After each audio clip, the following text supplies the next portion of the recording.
So good afternoon to Laura Kirsten. Today she'll be sharing her testimony as to how changing her lifestyle has helped her on the health front. She's got her own amazing journey to tell. And as I keep telling everybody, personal journeys of health always have the most powerful impact on people's lives. I could sit here and talk to you all day long. At the end of the day, when you hear Laura's story, you'll think, man, I can do this. If she can do this, if her family can do it, I can do it. So I'm introducing Laura Kirsten from South Africa. She lives in the Western Cape.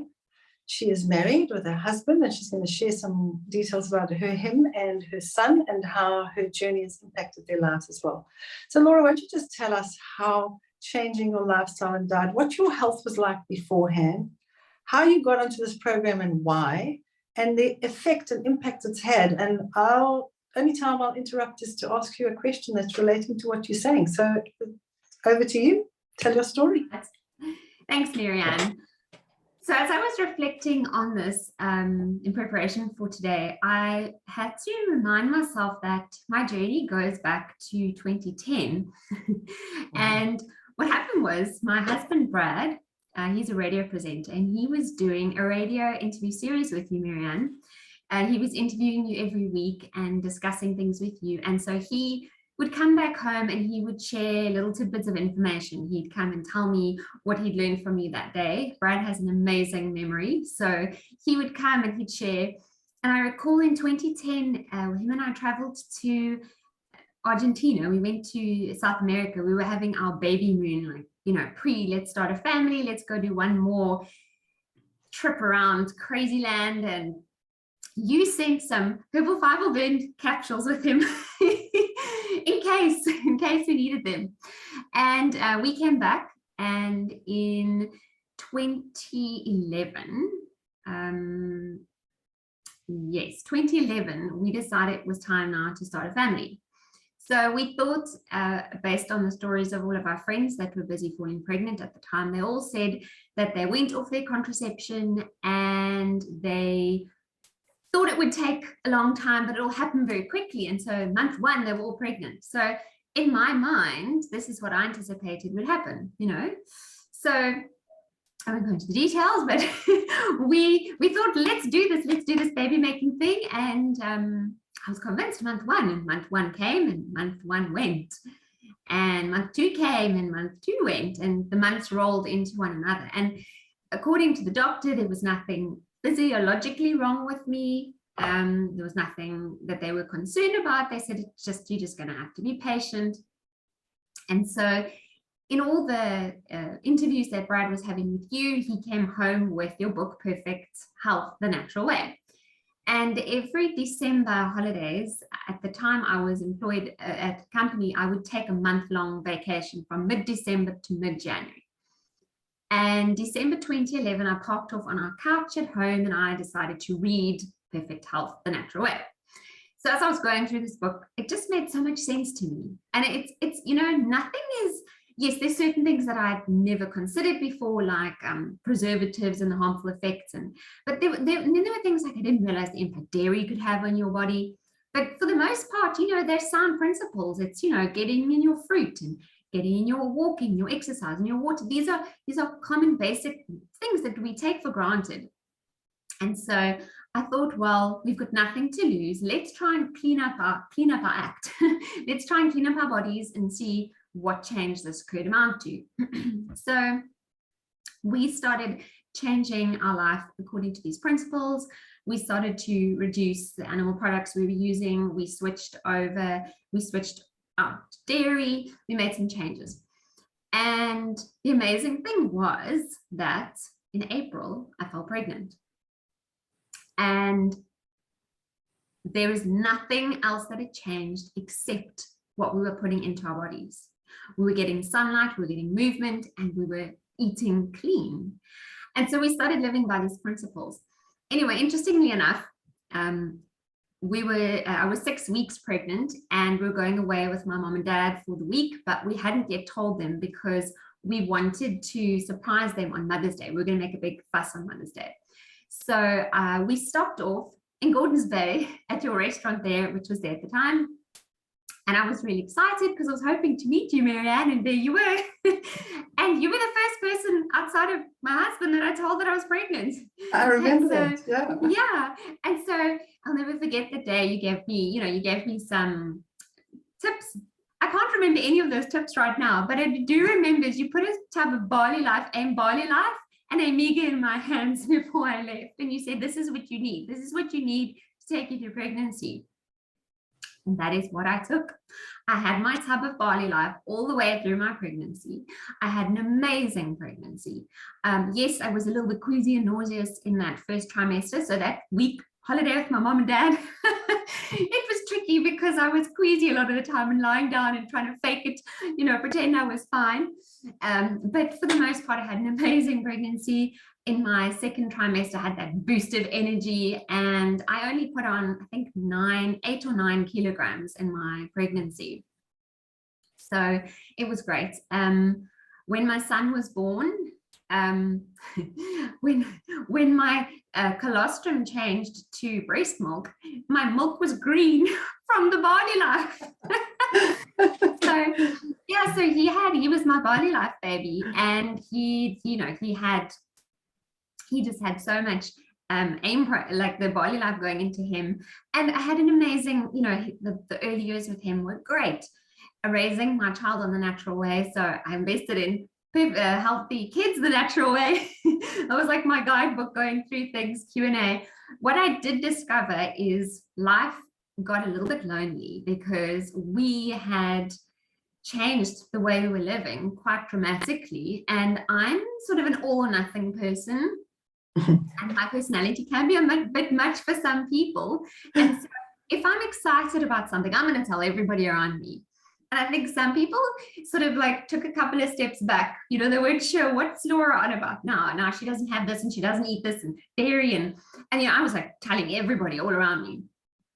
And of course, having children forces you to make a whole set of different decisions. Are you going to breastfeed? Are you going to bottle feed? Are you going to sleep train? Are you going to if you're going to breastfeed, are you going to schedule feed? Are you going to feed on demand? How are you going to do these things? There are all sorts of decisions you have to make as a new parent.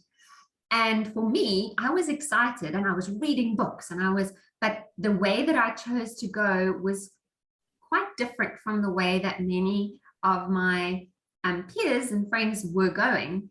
And I think that, again, I felt a bit lonely. So what I had to do was I had to try and find a tribe that I could surround myself with or create, which is actually what ended up happening, of like-minded people. And that's when I went on 200 Days to Health and started telling people around me, started sharing, we're on this 100-day journey and learning and growing. And so that sort of wove its way into our daily life.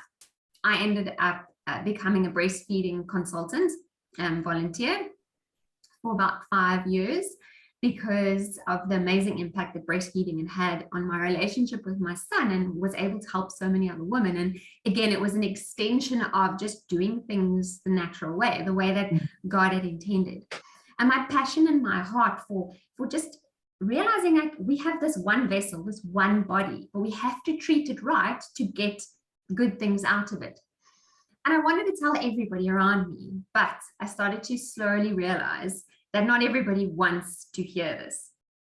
And so I had to filter it down. And I had a sense that my time was not yet. Just wait, Laura, just wait. So I went along and I plodded along and I lived things out. And I think it was in 2019, I was at the gym one day. And I can still remember I was laying on the one of the weight benches, and I had this name pop into my mind, higher living. And I was like, what's that? And I really felt like God was just speaking to me and saying, like, my people perish for a lack of knowledge. And we were designed to live in bodies that are healthy and thriving. We were designed to live a higher quality of life. We were designed to be energized and happy and fulfilled, living fulfilled lives. And I look around me and I see people that are ill, they're sick, they are suffering from all kinds of lifestyle-related illnesses. And I have this desperate desire to help them, but the realization that many people don't want help. And so I planted this idea of high living was planted in my mind. I still went and bought a domain name and everything. I didn't know where this was going to go. And then 2020 rolled around. What a rip snorter of a year that was. Yeah. So the world was struck by surprise, and I'd been trying to organize all kinds of get-togethers where I would have people over to try and, I'd even offer to get you and Marianne to come and speak to them, and people were too busy. There were rugby games and birthday parties and socializing. Nobody wanted to come. But come 2020, March 2020, suddenly there was this captive audience. There were people sitting at home who had nothing to do because we were all locked in our homes. They were fearful for their health and they had time on their hands and they wanted to connect. And so at that time, I called you up, Marianne, and I said, we need to do something. And so I rallied together, I put some invites out and I rallied together a couple of calls. You came to share the 5 principles and boom, launched big series of 100 Days to Help. That's when we started doing the Zoom calls. Remember that? Yeah. And our first one like that happened. We advertised it in May, so it was actually 2 years ago to this month. Yep. And we rolled out the first one in June of 2020. And then in June, I said, Marianne, we need to do a detox. You've got this detox, let's take it online. And so we launched the detox. The first one was July 2020. And it was like I had my go sign, just like go, Laura, go. And so that sort of opened the way. People were finally willing to start taking their health seriously. And it's been amazing. And so I managed to start this on the side. My Higher Living platform had so many groups of people going through. And eventually, last year in August, I resigned from my corporate job to make this my full-time focus and passion.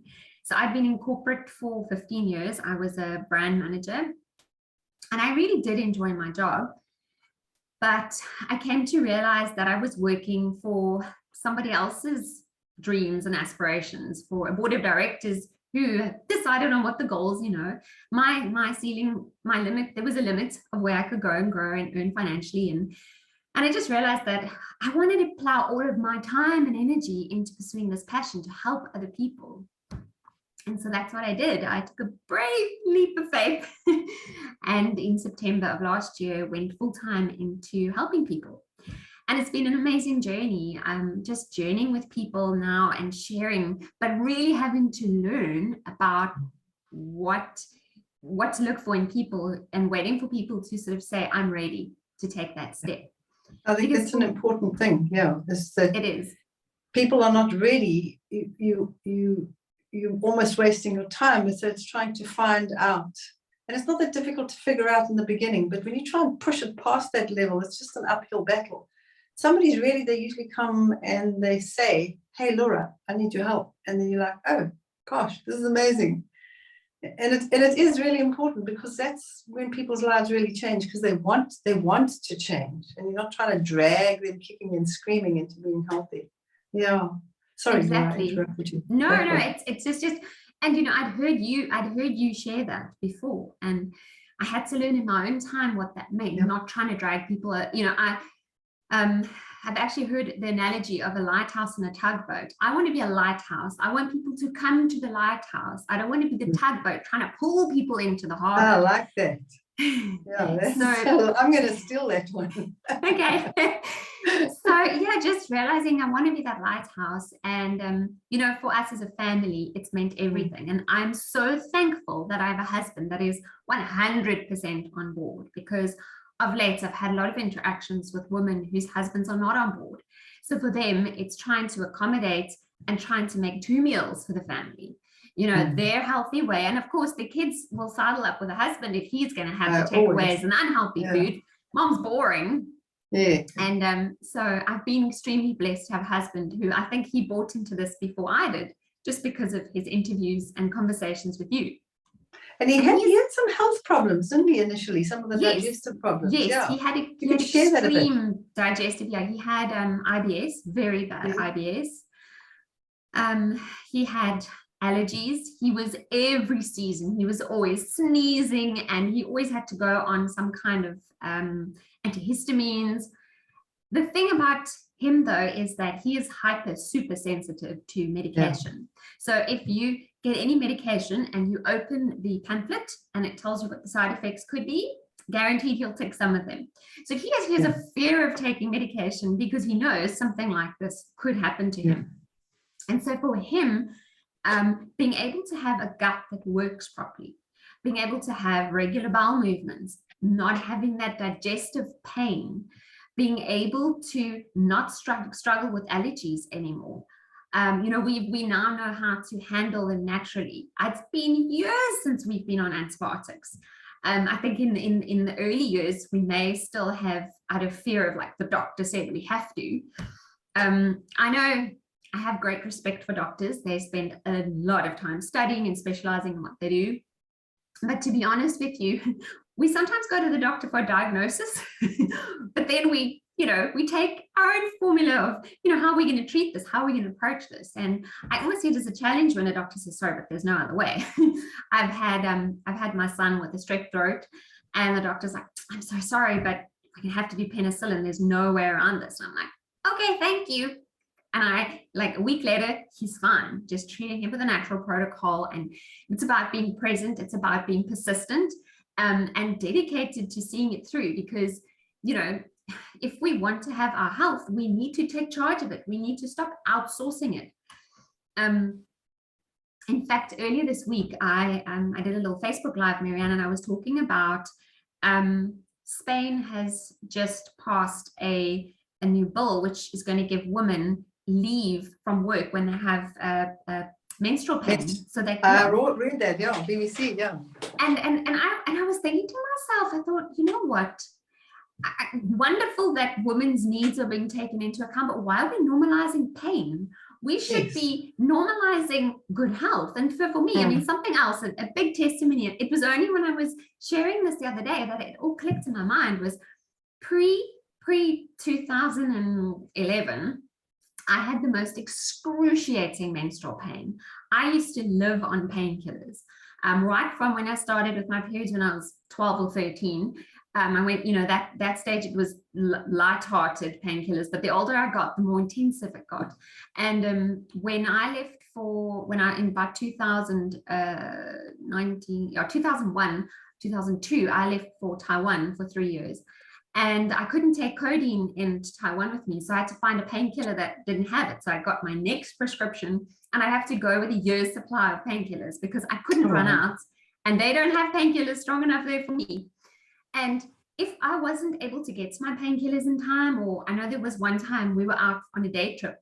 So it was before Brad and I got together, and I didn't have my pills with me. And I was in so much pain. I was hunched over, and we were traveling back, and we were on the back of a motorcycle. I was with my friend, and I was crying from the pain. And I went home, I took a pill, and sort of an hour later, it's like everything goes away, but that pain. And do you know that since cleaning up my diet and my lifestyle, like, I get no pain. I was dreading the pain returning. I did quite extensive breastfeeding with my son. So I had my period was quite delayed in coming back, but it did come back. And I thought, oh no, how am I going to take painkillers and breastfeed at the same time? And my period came back and there was no pain. And this blew my mind, because when you've lived in pain for 20 years or whatever the case may be, and you suddenly, the absence of pain is such a relief. And similarly, when we got married, I went onto hormonal contraceptives. And at the time, I went onto the hormonal contraceptive patch. I thought it was easier for me to remember to put a patch on once a week than a pill every day. So I went on this patch, and how it works is there's 3 patches, and then you have 1 patch off week, which is when you get your period.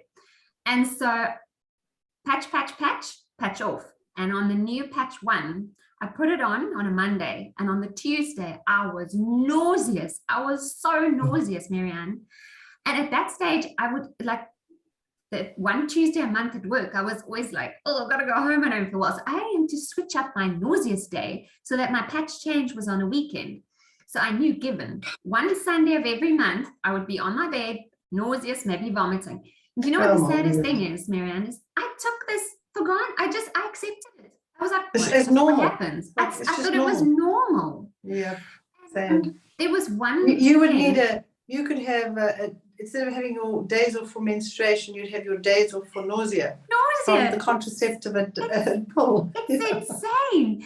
And I remember there was one month that we went on an anniversary getaway, and I planned it. We went to Tilbach, and we had these treehouse cottages, and it came with a couples massage. So Saturday was patch change day, right? And it was week 1. And so I put my patch on, and off we go for our massage. But now massages involve oil, and oil causes sticky things to become unsticky. So my patch lifted all around the edges. And I came back and I thought, this is a problem. We're on our anniversary and I really need this patch to work. So what did I do? I always carried a spare patch. So I pulled that one off and put another one on. What happened? Well, those transdermal patches deliver it into your bloodstream. So I got a double dose that day. So on a Sunday morning, instead of us going out for our romantic lunch, I weighed my head in a packet, and all the way home from Tilbach, I was throwing up into a packet. Oh my word. And this was normal. And so the thing that I loved and appreciated about this journey and learning everything I've been learning on the way along, learning from you, Marianne, and as we've been learning on 100 days and on the various ways and programs, is realizing that I am in control of my body, nobody else. And I wasn't in control of my body. I'd outsourced it. So now I know I've never gone back onto a hormonal contraceptive again. I know when I'm ovulating. That's quite liberating to know these things about your body. And I realized I didn't know this. Absolutely. And Marianne, you've taught us to listen for the sigh that you give when you're eating, and you just like let out that sigh. And you're like, that's my cue to say enough is enough. We've had enough food. Listening to your body. That has been the most empowering lesson I've learned in the past 12 years. And it's something that we've been able to teach our son. So raising a child in this world, and you can't put him in a bubble. You can't say, I managed to keep him in a bubble for 2 years. And for the 3rd year, I managed to send his cupcakes along when there were class parties. But a point in time comes when I can no longer protect him from that. And I need him to start realizing and making his own decisions. And I'm so thankful because we've laid a platform for him to start making wise choices. And occasionally he will make a choice that might not be that wise, but he comes back and he's like, Mommy, that wasn't a good idea. I now feel this, or, I've got a cough, or whatever the case may be. And the next time I see how he makes different choices, he's still, and when he was a baby, I would stick my finger into the barley life powder and I'd let him suck it off my finger. And to this day, he now eats a teaspoon of the barley life, the just carrots, and the ready beets every day. He eats it off a spoon. He takes his things without any fuss.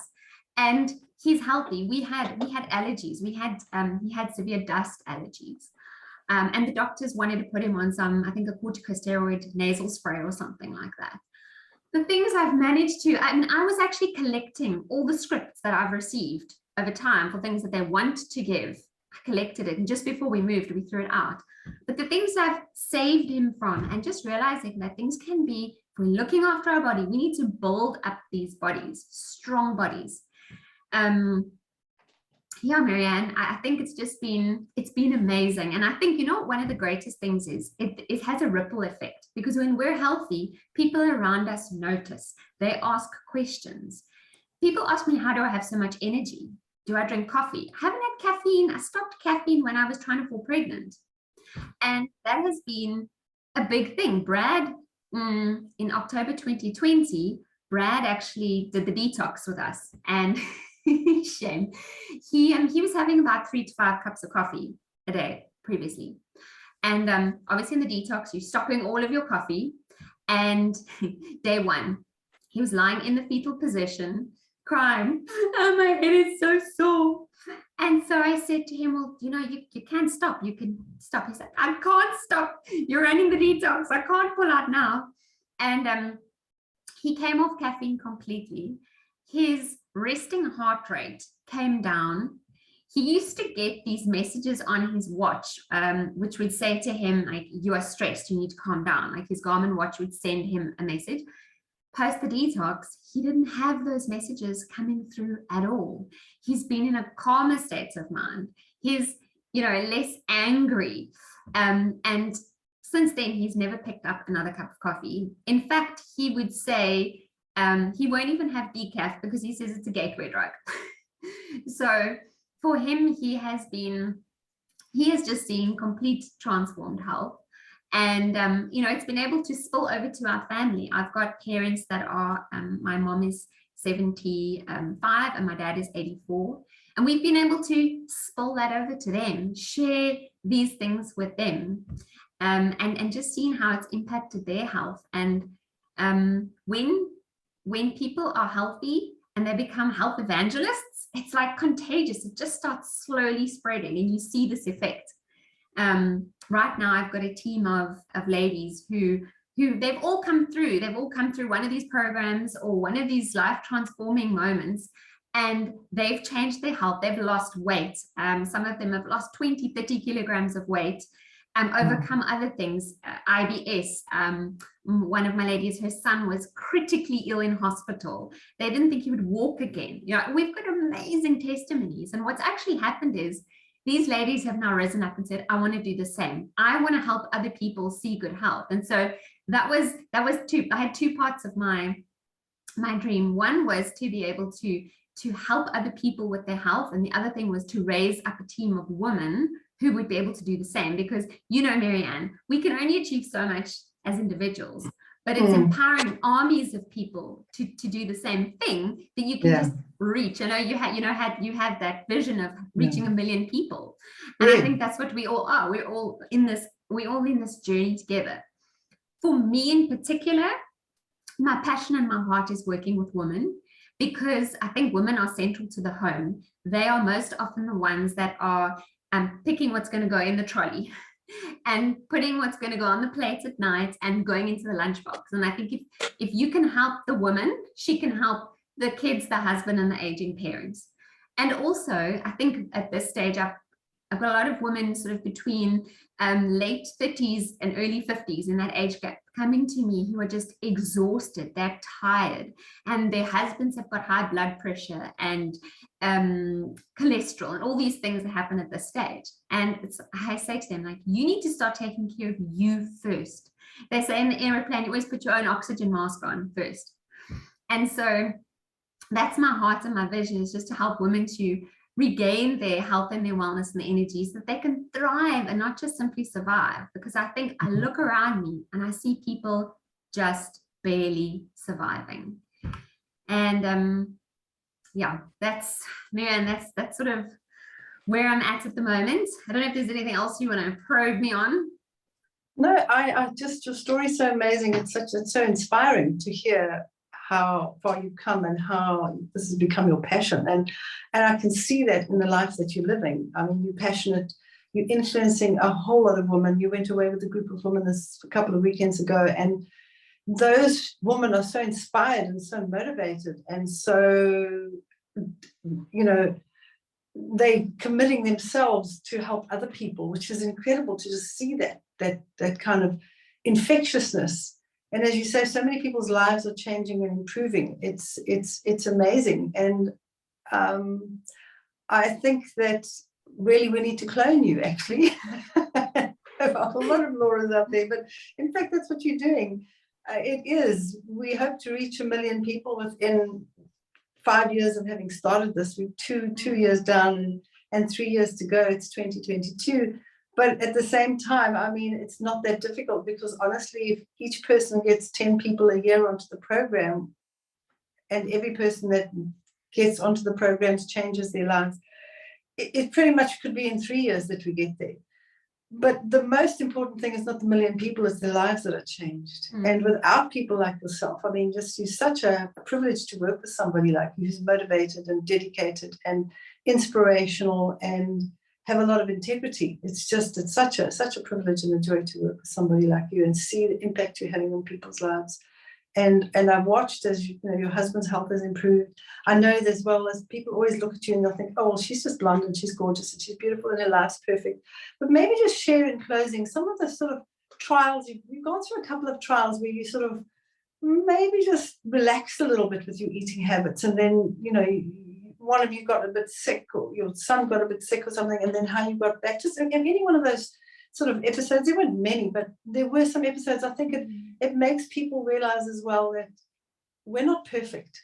We struggle, and then we find the solution. And once you found it, you kind of building this foundation in steps. You deal with something and you've got that foundation solid, and then you struggle a little bit to get up the next step, and then something happens, and then you've got it in place, and it's the next one. And I always have my cello behind you here just to remind people of healthy learning is a bit like learning to play a musical instrument. The language is different. You're learning about nutrition and acid and alkaline and plant-based and whole food, and you're learning about foods that you may never have eaten before, and you think, what the heck is quinoa? Which you don't have to eat, but it's one of the things that you might come across. And so you learn this stuff, and eventually it becomes so comfortable. You can learn to play your instrument very comfortably, usually within about 2 years of practicing for 20 minutes every day. And if you don't put that practice in, the improvement doesn't happen. So it's always a reminder. And as I said, that's why the cello is in the back. And it's been wonderful watching you learning to play your instrument of health, is seeing you get to a place where now everything just comes naturally to you. And you're able to, because of that, able to help so many other people. So just share maybe one or two incidences, or things that may have happened to you or anybody in your group that you're working with, where they got it and then they sort of slid a little bit, and how they got back on track. I think maybe something worth mentioning, Marianne, is to remember that this has been a 12-year journey for me. I didn't just suddenly be like as I am right now. And right in the beginning, I had this analogy. Do you remember years ago there used to be that advert of Cremora? It's not inside, it's on top. So I used to think about, I had a 3-phase approach: inside, on, and environment. So when I first started my journey, I started looking at what am I putting inside my body. That was my first port of call. So seeing what do I need to stop putting in, and what do I need to start putting in? And I just focused, because there was so much information out there of all these things. Once I'd gotten comfortable enough, that was part of our habits, I then focused on what am I putting on my body. So I started looking at what are the creams I'm using, what are the products, the perfumes, all those kind of things. And then I got to the stage 3, which is what is going on in my environment. What are the cleaning products we're using? What are the fragrances in our home? All those kind of things. So there's been this progressive journey, but the reality is life does happen. And like you said, there are times when you do slip back. And I think when life is really busy, it's easy to reach for convenience. And you'll see how, unfortunately, the shops they make it very easy for you to live a convenient lifestyle, but not a healthy lifestyle. I think they think by smacking maybe gluten-free or dairy-free on a label, it makes it suddenly like, oh, it's a healthy choice, but they forget about all the other ingredients in there. And when life gets busy or stressed, or when there's, for example, even in the time leading up to me resigning, I had a full-time job, and I was trying to help people and grow this. So my time was extremely limiting, and I had to outsource a lot to Brad, who had to look after us and go do shopping. And I just know it just gets crazy. And so things would creep back in, things like bread. And goodness, if you introduce bread's nice. Gluten is nice. Let's be honest, it tastes nice.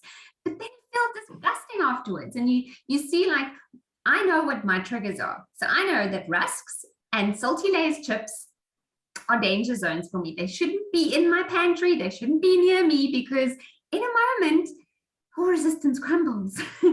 And once you've had one, it's a downward slope. So yes, there have been times when we've slipped back, when, even last year, as close as last year, there was times that I found myself just reaching for things that I shouldn't. But I could see it. I could see, like, my weight would shift up. I wouldn't feel good. I wouldn't sleep good. Like, there were so many little things. And And so we drew a hard and fast line in the sand this year. When Brad and I did 75 hard, we went like, obviously there's no compromise. And so when you commit to something for an extended period of time, and the cost is very high for you to like slip up, it's amazing what resilience and what you can realize how dangerous compromise is. And so for us, we've really tried, and that was a life-changing experience for us in doing that. But I have a lot of grace for people because I know it isn't always easy. And I say to my people, I say, this is a marathon and not a sprint. We're not here to fix our health in a day or a week or a month. And in fact, if somebody comes to me and says they want a quick fix, I'm like, then I'm not your person. I'm here to walk a journey to see you transform your health for the long term, because quick fixes don't work. They don't. And to be honest, we've even had people that have come on the program sometimes with a quick fix mentality, and they get great results. But if they're not willing to stick around and to make ongoing changes, they go off, and then they're chasing the next fad and the next one. And now they're seeing this doctor and this dietitian and this nutrition, and it's just not, So yes, Marianne, it has been, but I think each person needs to have a moment and where they just decide, what do you want? I struggle. They say in Alice in Wonderland, you've got those tunnels you go down, and once this world opens up to you can't unsee certain things. I can't understand how people would choose to live in a state of disease. I can't. Yep. I have conversations with people every single day, and I think the great thing is I feel so much more confident now in speaking to people. I think just having journeyed, having connected in on your Zooms regularly, we learn so much from you, and we learn so much from one another. And that's the great thing, is that the key is that community. You learn so much more. Yeah. Yes. And people, and that's what I say to my ladies. I say, we can build and grow this, and it's okay if you don't know the answer, because somebody will. We have communities that when you don't have the answer, that was one of the things I learned when I was a breastfeeding consultant, is there was some basics I had to work through, and I had this book, they call it the Breastfeeding Bible, it's the Womanly Art of Breastfeeding. Almost everything you need to know is in there. But if somebody comes with a question you don't know, you connect into your community. It's the same thing with this. And that's what's great, is you don't need a degree in nutrition, or you don't need to be studying medicine to do this. You can help somebody. If you started the journey, you're one day ahead of somebody else, you can help them. You can share your journey, you can share your life, you can share the products with people, because at the end of the day, we can help. People will trust us more when they see us walk the talk than maybe following some celebrity, or we are real people, and I find that's what's inspirational. So this is doable for anybody. This is doable for everybody, but you need to choose health. You have to choose health, because nobody else can choose that for you. And I recently spoke to somebody whose parents are so ill. They are bedridden. And they're in their golden years. They're in their 70s. They should be exploring the world. They should be enjoying. They are very wealthy people. They have so much money, and all they can spend that money now is on hiring carers to take care of them. Man. Your health, it really is your wealth. And without it, what kind of quality of life do you live? So for me, I am so thankful that I managed to start this journey, managed to get my family on the journey, and I've managed to, a friend of mine brought me, she sent me a link. It was for a podcast. I love podcasts. When I do my walking every day, I listen to my podcast. And in this podcast, this guy said, picture you're standing at the end of your life. You're standing before your creator, and he says to you, and I'll personalize it for me, Laura, let me show you the version of your life that could have been. And that hit me, because I realized at that stage for me, it was about I'm living this corporate life and I'm earning a corporate salary, but I don't feel like I'm impacting the world the way I could. And for me, I was turning 40 and it was like a defining moment. So last year I turned 40 and that's when I decided I cannot push this off any longer. Marianne, you know how long I spoke to you about wanting to do this. And it was like, it's coming, it's coming. And I had to make that decision. And for me, it was like stepping over that into something. And so that's what I really want to just leave with everyone today is imagine you get to the end of your life and your creator says to you, let me show you the version of your life that could have been. Could you have been running alongside your kids, getting down on the floor with your grandkids, being there for the graduation, the wedding, the birthdays? Could you have been there? Or will your life be cut short? Will you be stuck on medication and in a bedridden? What kind of lifestyle are you going to choose? Because at the end of the day, you choose health for yourself. Nobody else can choose it. Very well said, Laura. I could add all kinds of things to it, but I don't want to. What I do want to do is quote you and actually repeat what you said. You said you had been outsourcing your health. And I love that because in a sense, what your message is, stop outsourcing your health. Do health yourself. And as Dr. Joel Fuhrman said, permanent health comes from permanent lifestyle changes. I love what you said is you can't just have these quick fixes. It isn't just a 1 week or 2 week or 1 month program. You're going to sort it out. Healthy living is not a tonic you take for a period of time and then you go back to the old way of living. It's permanent, it's lasting, but it's all exactly what you said. It's not outsourcing that anymore. I love that expression. It's absolutely fantastic. And I want to thank you for your time. Thank you so much. Always a pleasure talking to you. You inspire me, and I'm going to put your details up so people can contact you if they want to know more about what it is you're doing, want to work with you, be part of your team. I know that you have an amazing team, and if you're in Laura's team ever, as somebody who is wanting to help others, firstly to help yourself and then help others. And I think the big thing about what we do is we don't make people dependent on us. We actually say to them, here are the tools, go out and do it. I'm not your guru. Maybe that's our movement should be, is we're not your guru. It's you taking responsibility for your life. And I'm watching you do exactly that. And I'm loving the fact that I'm not your guru. You're your own guru.